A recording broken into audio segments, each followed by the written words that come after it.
Welcome to another edition of Talk City Greensboro, produced by GTN, featuring interviews and events happening around town. It's an easy way to stay in the know while you're on the go. Subscribe to Talk City on iTunes, Stitcher, Google Play, or SoundCloud so you can keep up what's going on in Greensboro city government.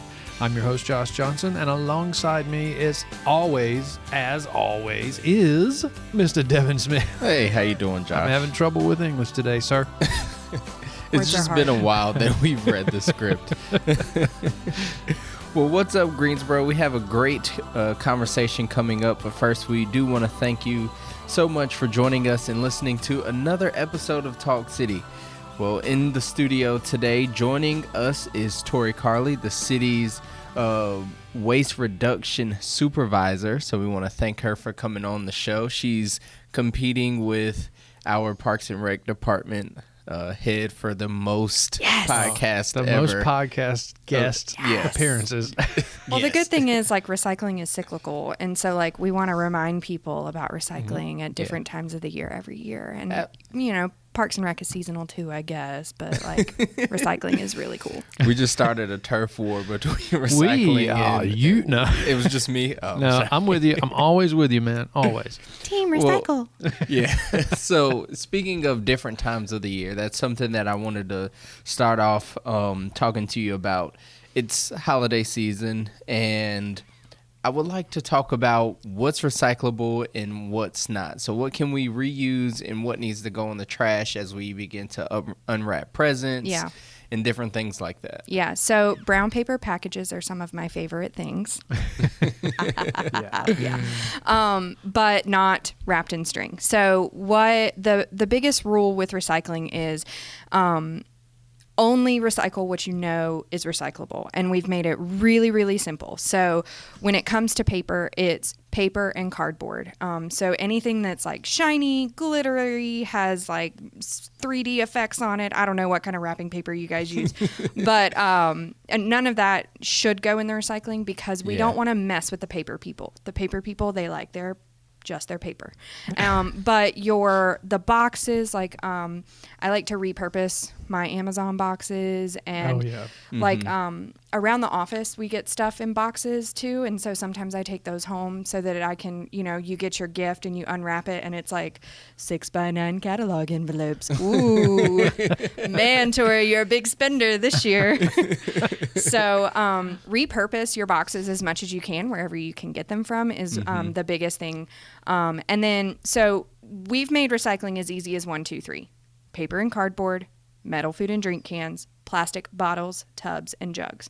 And so when it comes to plastic, only recycle your plastic bottles and containers that are bottles, tubs, and jugs. So no toys, no, the really dangerous stuff that like some electronics come in that like if you cut it and then like mess up, you'll like cut your hand. Oh, the stuff that you can't get into? Exactly. Yeah, that stuff. You literally have to perform surgery with scissors to get the toys out. Yeah. Oh my goodness. Yeah, not those. Any kind of like zip ties, because things, they come and they're like zip tied to a cardboard box. Like, we don't want any kind of tanglers in there. So anything that might be like a plastic wrap or shrink wrap or whatever, like if you end up giving somebody toilet paper for Christmas, the shrink wrap around the toilet paper, that would probably be a good gift. In today's time, absolutely. Especially for like, your young millennial that's like in their first apartment, or Gen Zer that's in their first apartment kind of thing. Yeah.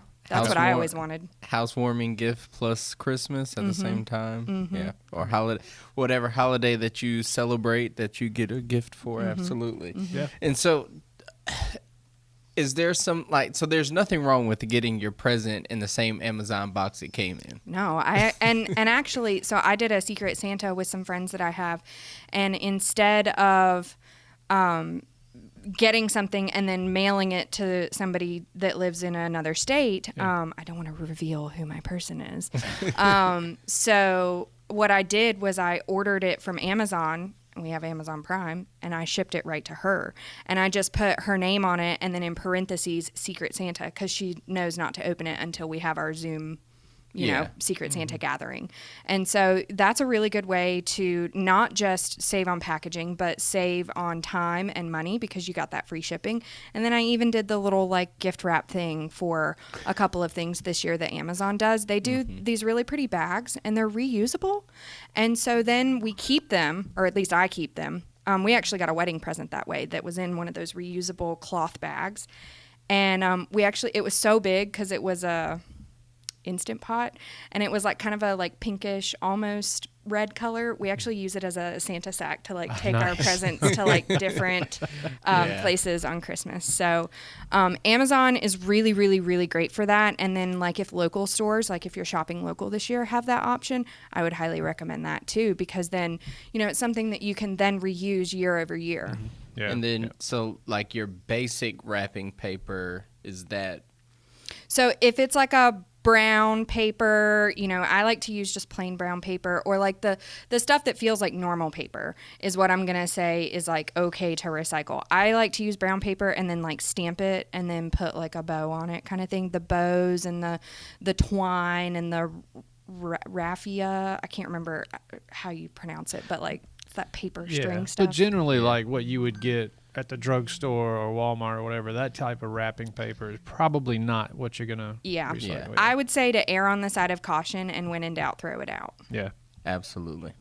Well, continuing the conversation around recycling, so the city doesn't accept styrofoam in its recycling program. However,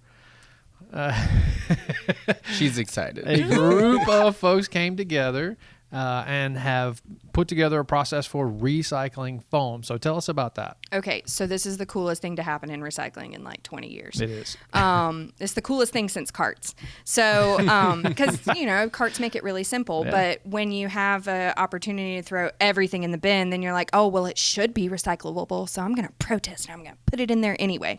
And that's what some people have done with styrofoam. They're like really passionate about styrofoam, but it's not recyclable in your bin at home.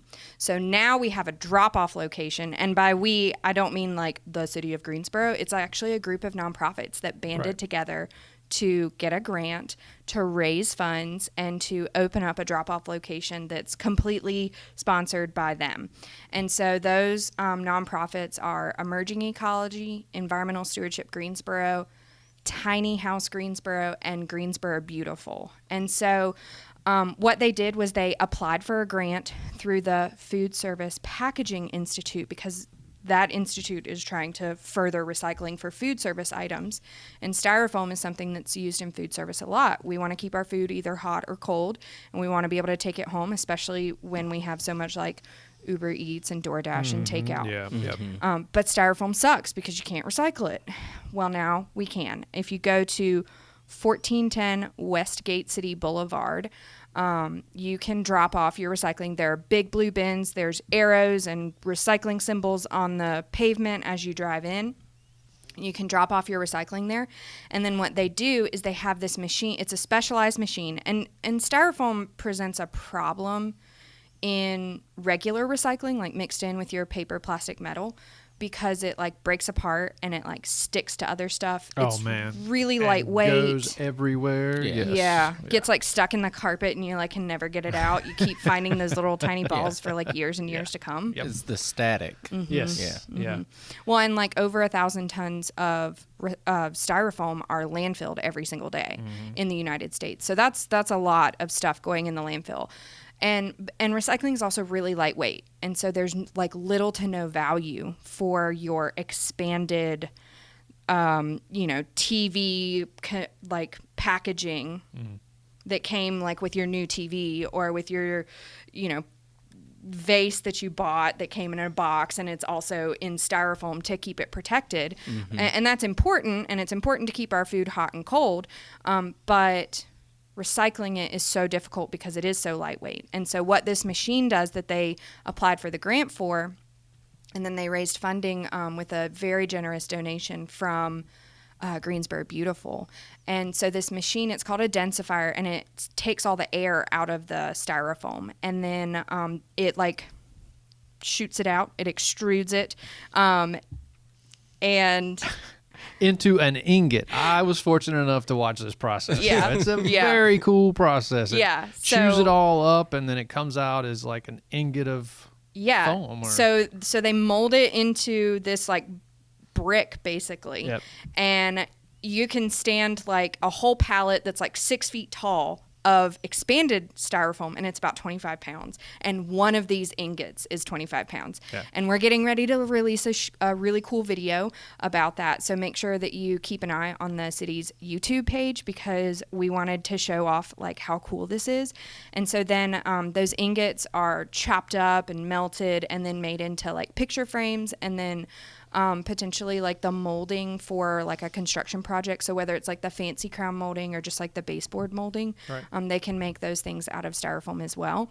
And if you look at it, I mean, it looks like wood because it gets like a little grain in it. Mm-hmm. But then if you break the picture frame or you don't want it anymore, that kind of thing, you can actually send it back to this company that's based out in New Jersey, and they'll regrind it, and then they'll reuse it again. That's a little bit more work, but it can continue to be recycled. Yeah, and I mean, styrofoam is one of those things that is not necessarily good for our environment as it breaks down in a landfill, correct? It persists. That's the thing. Like, it doesn't really break down. It gets smaller and smaller and smaller. And that's with most plastics. Yeah. And so anything that you can do to avoid styrofoam or avoid plastics is preferable. You know, reduce and then reuse and then recycle. They're in that order for a reason. And people tend to forget those two parts. They just skip to the recycle. Yeah. But, there are some people that get medicine shipped to them, and it has to be in something that's going to keep it at a certain temperature. And so, for those folks, or for the folks that, have to use disposables in certain situations, like, hang on to that stuff, hang on to your Chick-fil-A cup, and guilty. And then take it over to the recycling drop-off location over on Westgate City Boulevard. And then the profits that they make for that are all going back into Tiny House. Yeah. Okay. So they're going to help have more people there that have jobs, that are able to have more volunteers so that they can build more tiny houses. They build some really cool garden boxes and chicken coops and things like that, and so they'll be able to employ more people so that then they can raise support to end homelessness in the triad, which is really awesome. Yeah, it's full circle here. It is. It is. Absolutely. So we're shifting gears just a little bit here, and so the city was awarded the silver certification for LEED for Cities, and I know your department had a lot to do with that. That section was really big. It was worth a lot of points. So can you kind of talk about that process and what it kind of brought to light for us to focus on as we continue to become better partners with the environment? Yeah, and like when I was thinking about jobs in environmental fields when I was in college, solid waste was like bottom of the list for obvious reasons. But it's one of the most important things to think about when you're thinking about sustainability, because waste doesn't necessarily go away. We're going to keep producing waste for eons and eons, and we've got to deal with everything that we've already wasted too. So the city of Greensboro realized when our department was working on this, we definitely need to be more data driven. We're already people focused and purpose driven, but we need to be more data driven. Those are the like 3 things that our city manager really likes to promote. So I try to work those in wherever I can. Nice little shout out there. Yeah. So we really, really need to be more data driven. We need to work on ways to increase participation in waste reduction efforts, and also, mitigate other kinds of waste that we haven't done before, like food waste. Yeah. And so, that's kind of the gist of the story. I really won't get into like the boring details of like all of the things that we had to like come up with in order to make sure that we got our LEED silver or something.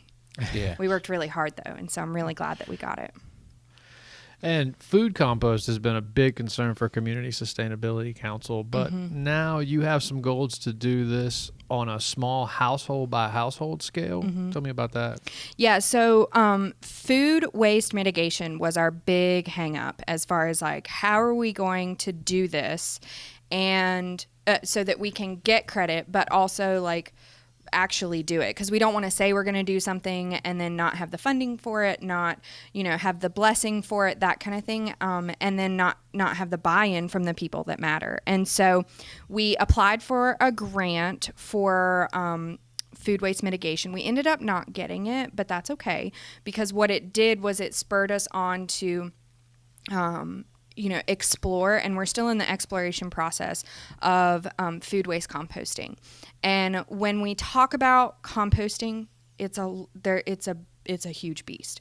I mean, there's so many different levels. There's so many different kinds of generators. Mm-hmm. So like you've got grocery stores, you've got restaurants, you've got hospitals, nursing homes, restaurants, and then just individual homes. So when we're thinking about composting, we're really moving towards a tiered approach where we want to start with our highest volume generators, because those are typically going to give us the best quality stuff. Mm-hmm. And so we're working on a request for qualifications to do like a composting study for like how the city is going to do composting. But to get us kind of started now, is what we want to do is encourage more at-home backyard composting, because there's lots of big misconceptions about composting, that it's like smelly, that it attracts vermin, that like it's really hard. And the thing that I've learned is it's actually really easy. You guys might not know this, but I actually compost with worms in my office. And so like I have a whole colony of worms that live in my office under my desk. Wow. I think you told me that. Yeah. So, and it doesn't smell. And people don't even know it's there unless I'm like feeding them, or like they walk by and, they see me like opening it up to like check on them. And they're like, what is that? And I'm like, you want to meet my worms? There's a lot of animals in field ops. So I do that in my office, but we want to do a compost bin sale hopefully in this spring.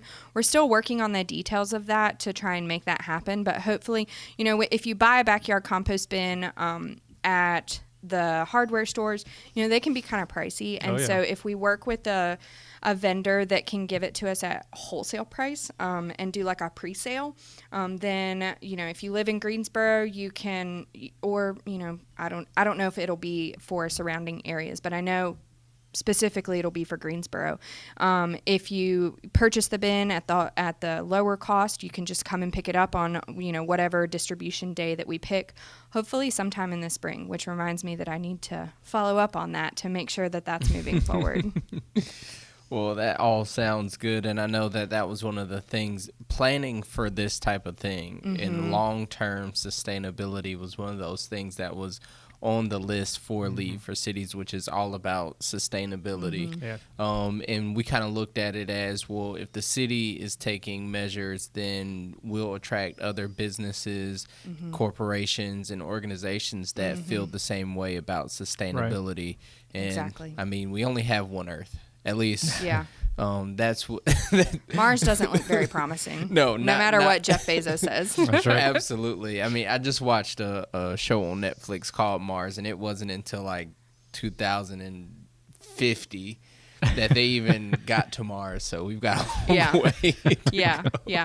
Well, and I'm really excited because I feel like Lead for Cities was like kind of a wake up call of like, hey, like we're doing, these 10, 20, 100 really good things, but then like look at the list of things that we really should be focusing on. Mm-hmm. Yeah. So I think it's a really big call to action to, especially like in my department, wow, like we really need to work on food waste and figuring out some way to do it locally, because like you don't want to transport a bunch of gooey, stinky food waste to a facility that can process it where it's not going to be stinky. You don't want to transport that a long way because mm-hmm. that's just not financially feasible. And for something to be truly sustainable, you have to consider the people, the environment, and the economics. And if one of those things is out of balance, it's not going to be sustainable. And not only is it not feasible economically, I mean, just that's expanding your carbon footprint, which takes away from a whole nother area. So we're not going to get into this rabbit hole. Yeah. We're just going to thank Tori for coming and Thank you, Tori. Yeah. My pleasure. I always love coming and hanging out with you guys. Absolutely. So if you don't know about whether you should recycle your presents and your wrapping paper, just remember, if you're in doubt, throw it out. And if And- you want to, oh, were you gonna say it? I was, but you can go. You go. If you want to use the GSO Collects app, you can search virtually any item to find out what goes where. Absolutely. There it is. Thanks again, Tori. My pleasure. Stay tuned in weekly by subscribing to Talk City Greensboro on iTunes, Stitcher, and Google Play. And don't forget, you can download Talk City from SoundCloud. That's it for this week. Thank you for tuning in to Talk City. Be sure to watch GTN, your official source for news and information from the city of Greensboro. GTN is available on Spectrum Channel 13 AT&T Uverse Channel 99. and North State Channel 31. GTN also streams live on Roku and the city's website At greensboro-nc.gov. Have a good one. See ya.